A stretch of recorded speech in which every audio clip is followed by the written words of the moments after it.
Are you ready to hear a really embarrassing story about a massive mistake I made when I was starting out that actually cost me a job offer as a junior trader at a hedge fund? Well, listen up, because over the last 15 years, it's fair to say that I've made some mistakes. But in the end, they somehow led me to managing 8-figure funds as well as growing my own portfolio to over 2 million quid. I'm James, I'm a former professional trader, and in this video, I'll share with you that mistake I made when I was starting out, what I learned from working with hedge funds and my mentor Lex, and how the tools I built that I'll also be showing you here are helping me to not only spot opportunities, but avoid making new mistakes to this day. So let me explain where it all began, because I was bloody lucky to even get a foot in the door with these guys, never mind realising my dream of becoming a pro and managing millions. Because I didn't go to Oxford or have a rich uncle who could get me into JP Morgan or Goldman Sachs as a grad. And I was trying to land my first job right in the middle of the bloody GFC, which in many ways was this watershed moment for the market, because although stock prices eventually recovered despite the odds, it was pretty much the end of prop trading within the banks, which meant that these guys were no longer able to take risk as we'd known it for years. And that meant that it wasn't a place for me to try and become a discretionary trader. So after sending on my CV off to basically any fund manager that would listen, which wasn't many of them, I finally got lucky and a hedge fund guy named Lex gave me a shot. So the reason I'd heard about him was he'd filmed this TV show called $1 Million Traders around the time of the crisis when I was graduating.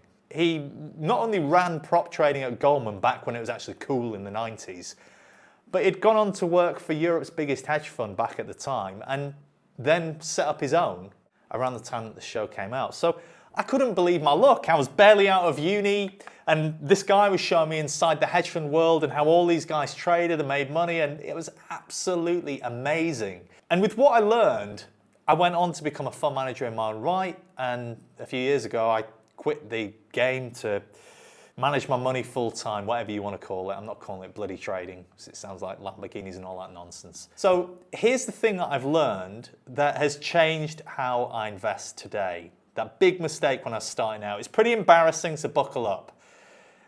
Perhaps like a lot of you, I started out by obsessing over charts. So I'll be looking at things like RSIs, moving averages, even Ichimoku clouds, which we'll get onto a little bit later.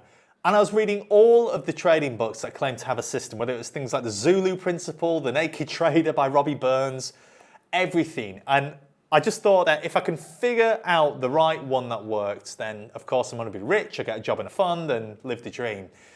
I even remember, this is how crazy, how deluded it got at one point, that when this all came together, I will start a foundation to basically feed the world and move to Mauritius as I made my millions offshore. Well, in reality, I was 22 with 500 quid in a bloody IG index account, pissing around, punting on the footsie on work's time. But working at Bloomberg, I also had access to the terminal. So I wasn't just reading the trading books and taking the word for it. I was also backtesting all of these strategies, seeing if it was all just bullshit. And I reckon that by process of elimination, I'd eventually find something that worked, because there must be a reason, after all, why traders have all of these screens, they're always looking at charts and have alerts and things going off right, left and centre. And to me, I thought, why would you bother with boring fundamentals if you can just program a system to do it for you? Now, after months of testing this stuff, literally day and night, I remember even being in a remote village in Brazil, meeting my girlfriend's family for the first time, tethering on 3G, it's not an innuendo. And what I found is that nothing worked. But to be exact, nothing worked all of the time. And I needed something, because it was my only way into the industry, given that the banks didn't care about my degree, so the uni that I went to.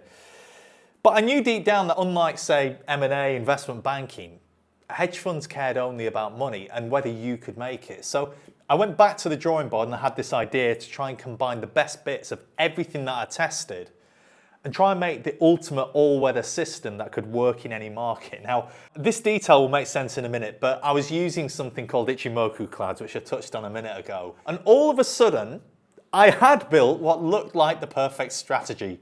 I genuinely thought I'd cracked it. All of the back tests held up, and I was sending trade ideas off right, left, and center to guys all throughout the industry who had Bloomberg terminals and I could kind of DM back then. Here are some of the actual messages I sent, which do make me cringe looking back on it. And Lex Van Dam was actually one of the people watching what I was building, which makes me cringe even more now, having got to know him. Because what I was actually doing, without realizing at the time, was curve fitting. And that wasn't even the embarrassing part, because I later found that one of the models that I'd built, my magnum opus, had a bug in it. It was a quirk in how Bloomberg calculated that Ichimoku study. So what happened is they introduced look-ahead bias that I genuinely hadn't spotted at the time, which meant that the results looked way better than they should have. And I had to go and admit my mistake to Lex, who was about to offer me a job at the fund as his junior trader. So that's how I learned my first big lesson. Besides owning up to your mistakes and not doing a Nick Leeson, technical indicators don't work, guys. Even when I was convinced that I'd found the one, it ended up being a mirage.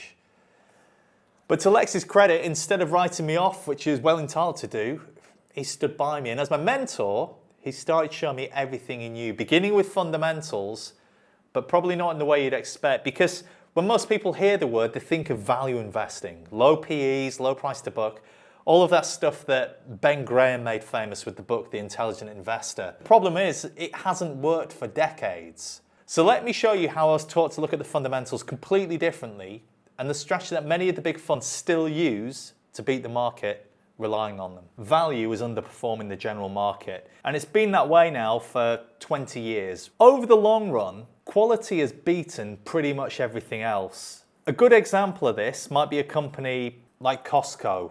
I'll go through the profile and things a little bit later, but basically it has solid fundamentals according to the factors that I look at, 7 factors to assess quality.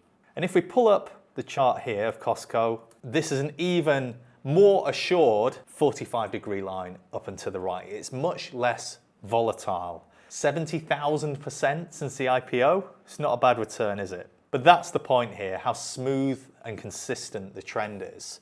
And this is the part that most people actually get wrong about Buffett, because they think of him as a value guy, but really it's this approach that made him most of the returns over the years, not buying cheap stocks that are forgotten about, but buying quality companies like this, big brands that he could let run. So that's the second lesson I learned. What's cheap is cheap for a reason, and quality will always come at a premium because it compounds over the long run consistently. But here's the thing. In the last couple of years, a new problem's shown up, and if you don't know how to spot it, even investing in the quality universe like this, you might end up buying a company that you think is bulletproof, only to see the share price do the opposite and continue to move against you. So let me show you what I mean and how you can avoid this trap, because it's becoming all the more risky. So returning to the screener, what you can see is all of the other companies ranked in the universe with the best ones up at the top. But there's a column here that says AI risk. And you can see that a number of them have this red flag. And we'll run through some examples of these that force me to change how I'm investing in a minute. But let's take a look at the so-called SaaS apocalypse that happened earlier in the year. Nearly $1 trillion in market cap was wiped off this group of companies alone, because what the market has suddenly woken up to is that AI, Claude Code, what have you, and more sophisticated versions of LLMs could essentially replace service and platform businesses almost overnight. Let's take Intuit, for example, the maker of QuickBooks, the accounting software that you probably heard of. It's the 6th highest ranking company within my quality model. But all of these metrics are based on historical fundamentals. In other words, the company's long-standing track record. You need this AI lens on top of it so that a great track record, like we've just seen with Intuit, for example, doesn't end up becoming a trap as more and more businesses inevitably get disrupted by this technology. So you might be wondering, is there a simpler way to invest? One that doesn't hang on the fundamentals or judging the AI risk of every stock you're looking at? Well, funny you should feel that way, because there is. And it's actually the other thing that Lex taught me, and almost every fund I worked with was watching this. They weren't just looking at stocks, doing the fundamental analysis on individual companies. They were looking at the rotation between different sectors and entire asset classes. But most people miss this because they're still obsessing over the wrong charts and ratios like we looked at earlier.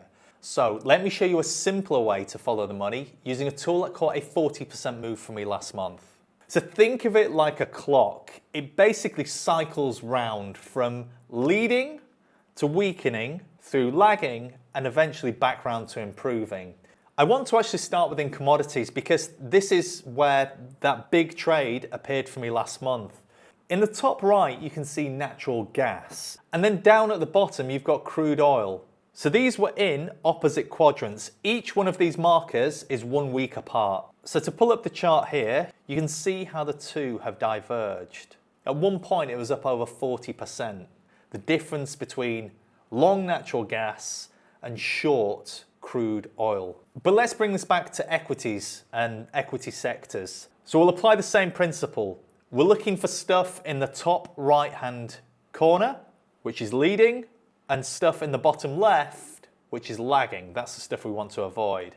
And what we can see here is healthcare, for example, making a big move up and to the right, whilst things like comms, energy, which we've touched on, and consumer discretionary are the sectors closest to lagging. Looking at the trail is really useful though, because something that I've been watching and talking about with members for a while now is the move in industrials, which has also been sustained.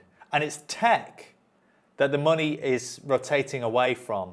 So we'll say healthcare and industrials against tech and comms. So we'll do XLV for healthcare plus XLI for industrials against XLC for comms and XLK for technology. And this is the ratio that I'm watching and the rotation that's represented in that chart.